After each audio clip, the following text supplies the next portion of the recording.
अध्याय 13 खिलजी साम्राज्यवाद पार्ट 2 अलाउद्दीन खिलजी 1296 से 1316 ईस्वी। प्रारंभिक जीवन एवं देवगिरी पर आक्रमण। प्रश्न 1, अलाउद्दीन जलालुद्दीन का कौन था? उत्तर, वह जलालुद्दीन का भतीजा तथा दामाद था। प्रश्न 2, चाचा के सिंहासनारोहण पर उसे कौन सा पद मिला था? उत्तर, उसे अमीरे तुजक का पद मिला था। प्रश्न 3, 1292 ईस्वी में मालवा विजय के बाद उसे कौन सी अतिरिक्त सूबेदारी मिली? उत्तर, उसे कड़ा के अतिरिक्त अवध की भी सूबेदारी मिल गई। प्रश्न 4, देवगिरी पर आक्रमण करते समय अलाउद्दीन ने मार्ग में क्या अफवाह फैलाई? उत्तर, उसने अफवाह फैलाई कि वह दिल्ली का एक शरणार्थी अमीर है और तेलंगाना में नौकरी की तलाश में जा रहा है। प्रश्न 5, देवगिरी पर आक्रमण के समय वहां का राजा कौन था? उत्तर, यादव राजा रामचंद्र देव। प्रश्न 6, रामचंद्र देव ने पहली बार संधि में अलाउद्दीन को क्या दिया? उत्तर, उसने 1400 पाउंड सोना और बहुत से बहुमूल्य मोती तथा अन्य वस्तुएं भेंट की। प्रश्न 7, रामचंद्र देव के पुत्र का क्या नाम था जिसने आक्रमणकारी पर हमला किया? उत्तर, शंकरदेव। प्रश्न 8, दूसरी बार की संधि में अलाउद्दीन ने रामचंद्र देव से क्या क्या वसूला? उत्तर, उसने एलिचपुर का प्रांत, 17,250 पाउंड सोना, 200 पाउंड मोती, 58 पाउंड अन्य रत्न, 28,250 पाउंड चांदी तथा 1,000 रेशम के थान वसूल किए। प्रश्न 9, अलाउद्दीन की देवगिरी विजय का क्या महत्व था? उत्तर, यह दक्षिणी भारत में पहला तुर्की आक्रमण था और इसने अलाउद्दीन की सैनिक प्रतिभा, साहस और संगठन शक्ति को सिद्ध कर दिया। प्रारंभिक कठिनाइयां एवं दिल्ली पर अधिकार। प्रश्न 10, दिल्ली की गद्दी प्राप्त करने में अलाउद्दीन के सामने मुख्य कठिनाइयां क्या थी? उत्तर, वह अपने उपकारी चाचा का हत्यारा था। जलाली अमीर उसके विरोधी थे और दिल्ली की विधवा रानी ने अपने दूसरे पुत्र को सुल्तान घोषित कर दिया था। प्रश्न 11, जलालुद्दीन की विधवा रानी मलिके जहां ने किसे सुल्तान घोषित किया? उत्तर, उसने अपने द्वितीय पुत्र कद्र खां को रुकुनुद्दीन इब्राहिम के नाम से सुल्तान घोषित किया। प्रश्न 12, अलाउद्दीन ने दिल्ली की जनता और सैनिकों को अपने पक्ष में कैसे किया? उत्तर, उसने देवगिरी से लूटे हुए सोने तथा चांदी के सिक्के लोगों में बांटकर उन्हें प्रसन्न किया। प्रश्न 13, अलाउद्दीन का दिल्ली में राज्याभिषेक कब हुआ? उत्तर, 3 अक्टूबर 1296 ईस्वी को।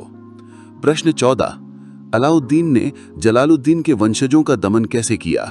उत्तर, उसने मुल्तान सेना भेजकर अरकली खां और इब्राहिम को बंदी बनवा लिया और उन्हें अंधा करवा दिया। प्रश्न 15, जो अमीर उसे धोखा देकर उससे आ मिले थे उनके साथ अलाउद्दीन ने क्या किया? उत्तर, उसने कुछ को मृत्यु दंड दिया, कुछ को अंधा करवा दिया और शेष को कारागार में डाल दिया। उसका राजत्व संबंधी सिद्धांत। प्रश्न 16, अलाउद्दीन के राजत्व का सिद्धांत क्या था? उत्तर, वह राजा को पृथ्वी पर ईश्वर का प्रतिनिधि मानता था और उसकी इच्छा को ही कानून समझता था। उसका मानना था कि राजा का कोई संबंधी नहीं होता। प्रश्न 17, अलाउद्दीन ने उलेमा यानी धर्माधिकारियों के प्रति क्या नीति अपनाई?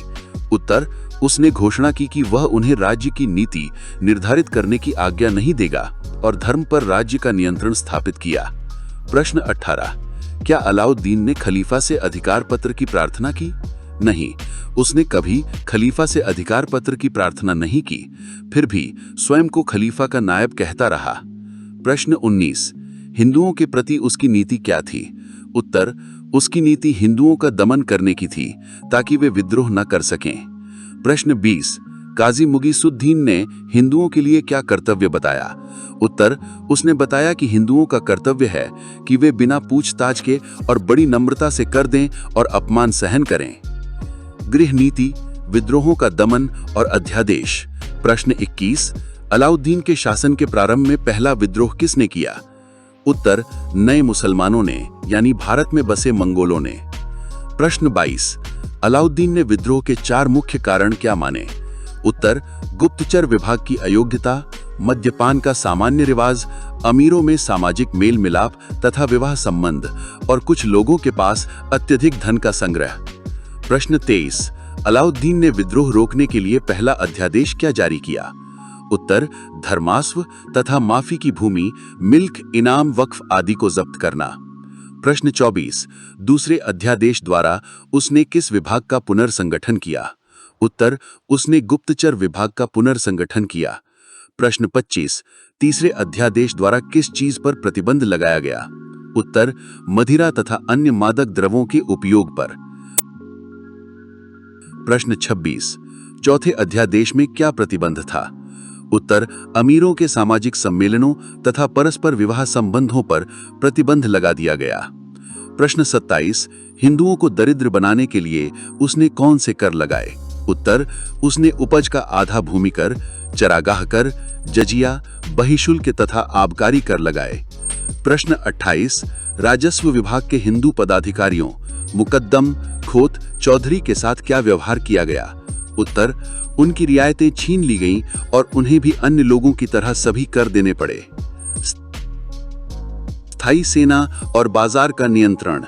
प्रश्न 29, स्थायी सेना की नींव डालने वाला दिल्ली का प्रथम सुल्तान कौन था? उत्तर, अलाउद्दीन खलजी। प्रश्न 30, एक सैनिक का वार्षिक वेतन कितना था? उत्तर, एक सैनिक का वेतन 234 टन का प्रतिवर्ष था। प्रश्न 31, सेना में भ्रष्टाचार रोकने के लिए अलाउद्दीन ने कौन सी 2 प्रथाएं जारी की? उत्तर, प्रत्येक सैनिक की हुलिया लिखने और घोड़ों को दागने की प्रथा। प्रश्न 32, अलाउद्दीन ने बाजार नियंत्रण की नीति क्यों अपनाई? उत्तर, ताकि एक विशाल स्थायी सेना को कम वेतन पर रखा जा सके। प्रश्न 33, बाजार नियंत्रण के लिए कौन से 2 मुख्य पदाधिकारी नियुक्त किए गए? उत्तर, दीवाने रियासत तथा शाहाने मंडी। प्रश्न 34, यदि कोई व्यापारी तौल में कम देता था तो उसे क्या दंड मिलता था? उत्तर, उसके शरीर से उतना ही मांस काट लिया जाता था। प्रश्न 35, अलाउद्दीन की आर्थिक नीति का मुख्य उद्देश्य क्या था? उत्तर, मुद्रा प्रसार रोकना तथा रहन सहन का खर्च कम करना। राजस्व नीति और शासन का केंद्रीकरण। प्रश्न 36, अलाउद्दीन ने भूमि कर की दर क्या निश्चित की? उत्तर, उपज का 50%। प्रश्न 37, राजस्व सुधार के लिए उसने कौन सा महत्वपूर्ण कदम उठाया जो उसके पूर्ववर्तियों ने नहीं किया था? उत्तर, उसने भूमि की नाप करवाई। प्रश्न 38, अलाउद्दीन ने प्रशासन का केंद्रीकरण कैसे किया? उत्तर, उसने सभी स्वेच्छाचारी तत्वों का दमन किया, संपूर्ण सत्ता अपने हाथों में केंद्रित की, मंत्रियों को सचिवों जैसा बना दिया और गुप्तचर विभाग को सुदृढ़ किया। विदेश नीति उत्तर की विजय। प्रश्न 39, अलाउद्दीन ने 1299 ईस्वी में गुजरात विजय के लिए किसे भेजा? उत्तर, उलुग खां तथा नसरत खां को। प्रश्न 40, गुजरात का राजा कौन था और उसकी रानी का क्या नाम था? उत्तर, राजा कर्ण था और रानी कमला देवी थी। प्रश्न 41, खंभात में नसरत खां को कौन मिला जो बाद में प्रधानमंत्री बना? उत्तर, काफूर नामक एक हिंदू खोजा। प्रश्न 42, रणथंभौर पर आक्रमण के क्या कारण थे? उत्तर, रणथंभौर पहले दिल्ली सल्तनत का अंग था और वहां के शासक हम्मीर देव ने विद्रोही नए मुसलमानों को शरण दी थी। प्रश्न 43, रणथंभौर का किला छल से कैसे जीता गया? उत्तर, हम्मीर देव के प्रधानमंत्री रणमल को अपनी ओर मिलाकर उसकी सहायता से किला जीता गया। प्रश्न 44, चित्तौड़ पर आक्रमण 1303 ईस्वी का मुख्य कारण क्या बताया जाता है? उत्तर, राणा रतन सिंह की रानी पद्मिनी को प्राप्त करना। प्रश्न 45, पद्मिनी की कहानी का उल्लेख किस प्रसिद्ध ग्रंथ में है? उत्तर, मलिक मोहम्मद जायसी के पद्मावत में। प्रश्न 46, चित्तौड़ विजय के बाद अलाउद्दीन ने उसका नाम क्या रखा? उत्तर, खिजराबाद। प्रश्न 47, 1305 ईस्वी में मालवा विजय के लिए किसे भेजा गया? उत्तर, आइन उल मुल्क मुल्तानी को। प्रश्न 48, 1308 ईस्वी में मारवाड़ के किस दुर्ग पर विजय प्राप्त की गई? उत्तर, सिवाना के दुर्ग पर। प्रश्न 49, जालौर के राजा कन्हड़ देव को पराजित करने के लिए पहले किसके नेतृत्व में सेना भेजी गई? उत्तर, महलों की एक नौकरानी गुले बिहिश्त की अध्यक्षता में। विदेश नीति, दक्षिण की विजय। प्रश्न 50। दक्षिण के राज्यों के प्रति अलाउद्दीन की क्या नीति थी?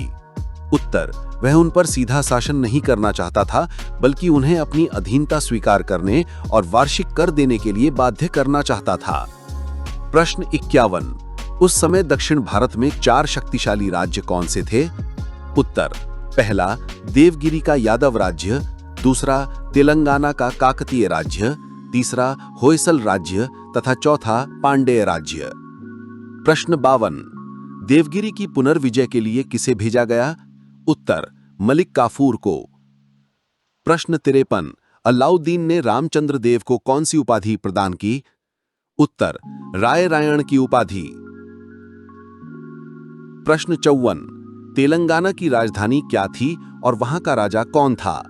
उत्तर, राजधानी वारंगल थी और राजा प्रताप रुद्र देव द्वितीय था। प्रश्न 55। होयसल राज्य की राजधानी क्या थी और वहां का शासक कौन था? राजधानी द्वार समुद्र थी और शासक बीरबल्लाल था। प्रश्न 56। पांड्य राज्य में किन 2 भाइयों में संघर्ष चल रहा था? उत्तर, वीर पांड्य तथा सुंदर पांड्य। प्रश्न 57। मलिक काफूर ने किस स्थान पर एक मस्जिद का निर्माण कराया? उत्तर, रामेश्वरम में मंदिर को ध्वस्त करके। मंगोलों के आक्रमण और उत्तर पश्चिमी सीमांत नीति। प्रश्न 58। 1299 ईस्वी में कुतुल्लुक ख्वाजा के नेतृत्व में मंगोलों ने कहां तक आक्रमण किया? उत्तर, वे दिल्ली के निकट तक पहुंच गए थे। प्रश्न 59। किस सेनानायक की वीरता का मंगोलों पर स्थायी प्रभाव पड़ा? उत्तर, जफर खां का। प्रश्न 60। जब अलाउद्दीन चित्तौड़ के घेरे में व्यस्त था, तब किस मंगोल नेता ने दिल्ली पर आक्रमण किया? उत्तर, तागी के नेतृत्व में। प्रश्न 61। मंगोल आक्रमणों से सीमाओं की रक्षा के लिए अलाउद्दीन ने क्या उपाय किए? उत्तर, उसने नए दुर्गों का निर्माण कराया, पुरानों की मरम्मत कराई, शक्तिशाली सेनाएं रखीं और एक विशेष सीमा रक्षक यानी सूबेदार नियुक्त किया। प्रश्न 62। सीमांत प्रदेश का सूबेदार किसे नियुक्त किया गया जो बहुत सफल रहा? उत्तर, गाजी मलिक को। प्रश्न 63। मंगोलों का अंतिम आक्रमण कब हुआ? उत्तर, 1307-1308 ईस्वी में इकबाल मंद के नेतृत्व में। अलाउद्दीन के अंतिम दिन, मृत्यु तथा मूल्यांकन। प्रश्न 64। अलाउद्दीन के अंतिम दिन संकट में क्यों बीते? उत्तर, अत्यधिक परिश्रम और विलासिता के कारण उसका स्वास्थ्य बिगड़ गया, उसकी स्त्री तथा पुत्रों ने उसकी चिंता नहीं की और राज्य में विद्रोह होने लगे। प्रश्न 65।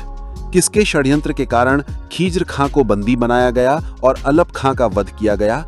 उत्तर, मलिक काफूर के षड्यंत्र के कारण। प्रश्न 66। अलाउद्दीन की मृत्यु कब हुई? उत्तर, 1 जनवरी 1316 ईस्वी को। प्रश्न 67। V.A. स्मिथ ने अलाउद्दीन को क्या कहा है? उत्तर, उसने अलाउद्दीन को बर्बर अत्याचारी कहा है। प्रश्न 68। अलाउद्दीन को भारत का पहला तुर्की साम्राज्य निर्माता क्यों कहा जा सकता है?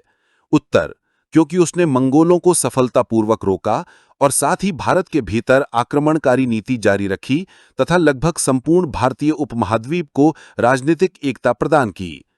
प्रश्न 69। अलाउद्दीन के दरबार के 2 प्रसिद्ध कवि कौन थे? उत्तर, अमीर खुसरव तथा अमीर हसन देहलवी। प्रश्न 70। उसके द्वारा निर्मित किस इमारत को प्रारंभिक तुर्की स्थापत्य का सुंदरतम नमूना माना जाता है? उत्तर, अलाई दरवाजा। प्रश्न 71। अलाउद्दीन की शासन व्यवस्था में स्थायित्व का अभाव क्यों था? क्योंकि वह पाशविक बल पर आधारित थी, न कि जनता की सद्भावना पर। Thank you. ऐसी और वीडियो देखने के लिए हमारे चैनल को सब्सक्राइब करें और बेल आइकन को प्रेस करें, जिससे आपको न्यू वीडियो का नोटिफिकेशन एकदम से मिल जाए।